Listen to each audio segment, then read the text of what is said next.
오늘 소개해드릴 책은 유튜브 이야기, 유튜브 공동 창업자인 스티브 첸의 이야기입니다.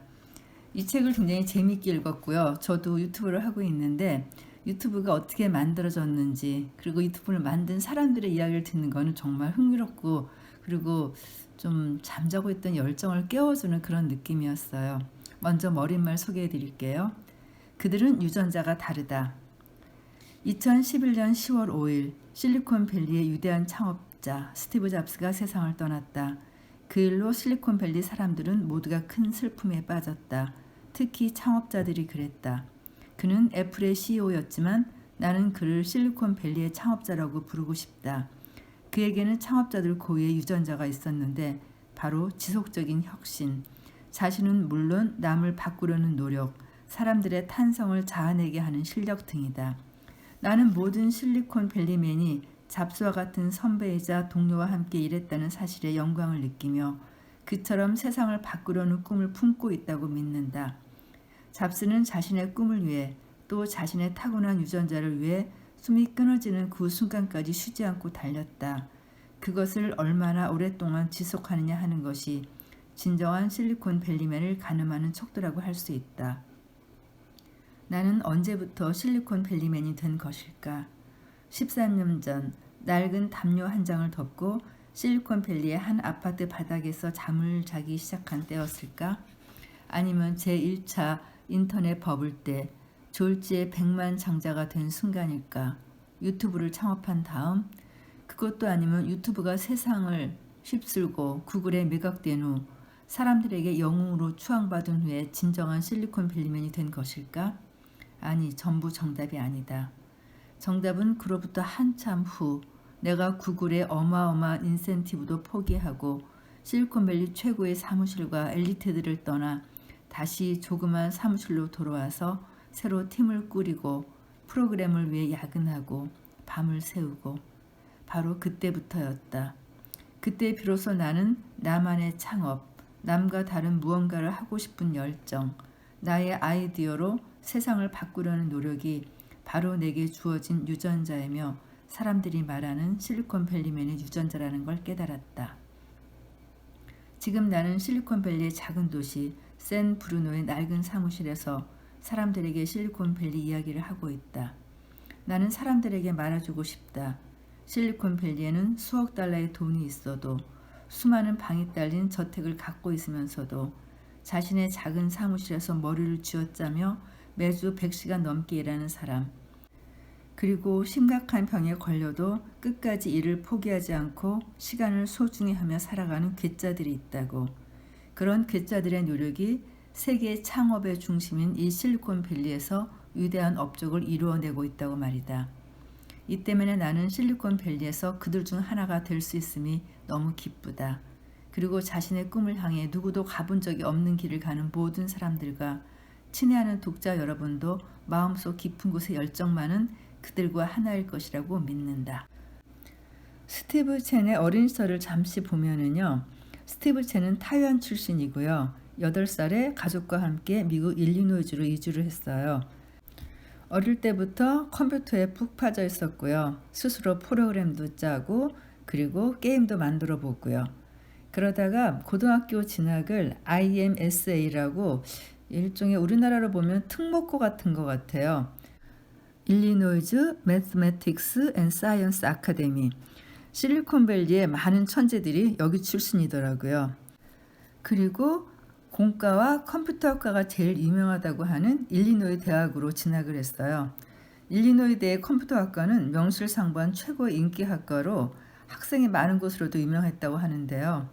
그래서 그런지 일리노이 대 출신의 그 IT 쪽 인재들이 굉장히 많이 배출됐죠. 그리고 그중 스티브 첸에게 가장 큰 영향을 끼친 선배가 있는데 바로 페이팔을 공동 창업한 맥스 레비친입니다. 맥스 레비친을 비롯한 실리콘밸리에서 활발하게 활동하는 인터넷 창업자들 대부분이 스티브 첸과 친구들의 휴게실 단골 손님이었다고 하죠. 일리노이 대학 캠페인 캠퍼스의 기숙사 1층 휴게실. 그곳에서 스티브 첸과 그의 친구들이 나눈 수다는 주로 이런 것이었습니다. 맥스 레비친이 실리콘밸리로 갔잖아. 거기는 일리노이보다 회사를 창업하기가 쉽대. 트럭을 몰고 갔는데 가는 길에 트럭이 고장이 났다고 했지? 그래, 이쪽 회사들은 너무 답답해. 캘리포니아에 가볼 생각 없어? 기회만 있으면 가지. 전부 다 일리노이를 떠나면 학교가 아주 우울할 거야. 마크 안드레스는 모자이크 브라우저 기억 안 나? 학교하고 얼굴을 붉히며 싸웠잖아. 학교는 이제 실리콘밸리나 캘리포니아라는 말만 들어도 질색할걸? 그러나 그때만 해도 우리는 인터넷 창업에 대해 별 생각이 없었고 대부분은 그냥 수다만 떨었답니다.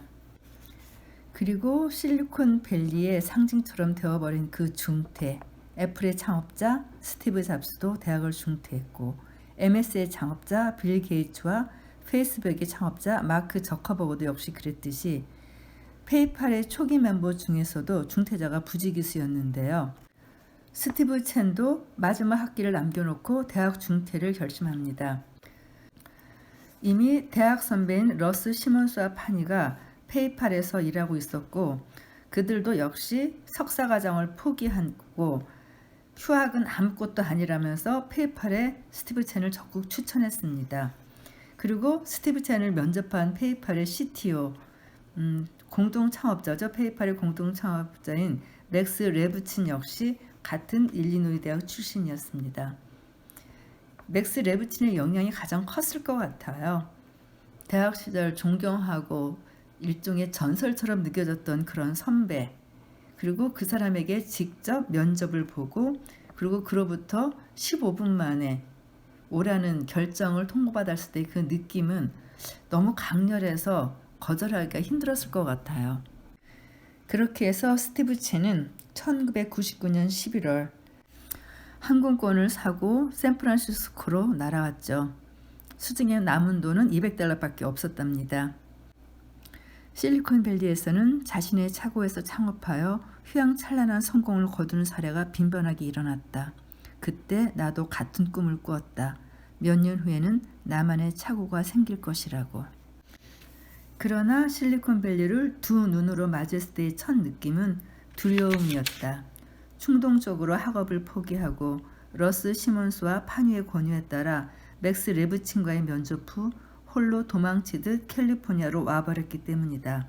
내 짐은 아직도 일리노이에서 오고 있는 중이었다. 그렇게 나는 갑자기 실리콘밸리라는 꿈속으로 들어와 버렸다. 실리콘밸리가 하이테크 기지로 각광받기 시작한 것은 꽤 오래전의 일이었다. 1930년대에는 이곳에 미국 해군의 연구개발 기지가 있었고 2차 세계대전 이후에 미국 대학으로 들어오는 학생들이 급증하면서 스탠퍼드 대학이 여기에 공업단지를 건설했고 하이테크 기업의 부지를 빌려주면서 본격적인 실리콘밸리 역사가 시작되었다. 이로부터 창업 열풍이 수십 년간 거세게 일어나면서 실리콘밸리는 자신의 차고에서 창업하여 휘황찬란한 성공을 거둔 사례들로 세계적인 각광을 받았다. 휴렛 패커드의 창업자가 첫 번째 차고 성공 신화를 완성한 후 여러 전설적 인물들이 자신의 차고에서 회사를 차렸다. 스티브 잡스가 애플 컴퓨터를 만들었고 빌 게이츠도, 야후의 창업자 제리 양도, 그리고 데이비드 필러 역시 스탠퍼드 대학의 작은 창고에서 출발했다. 아마존의 창업자 제프 베조스도 마찬가지였다. 그리고 나도 같은 꿈을 꾼 것이다. 내가 실리콘밸리에 입성할 무렵 이 하이테크 중심지의 역사는 새로운 인터넷 산업의 장을 열어가고 있었다. 레리 페이지와 세르게이 브린이 캘리포니아의 한 차고에서 구글을 창립한 것도 1998년이었다. 21세기 초반을 뜨겁게 달군 인터넷 거물의 신화가 그렇게 시작되었다.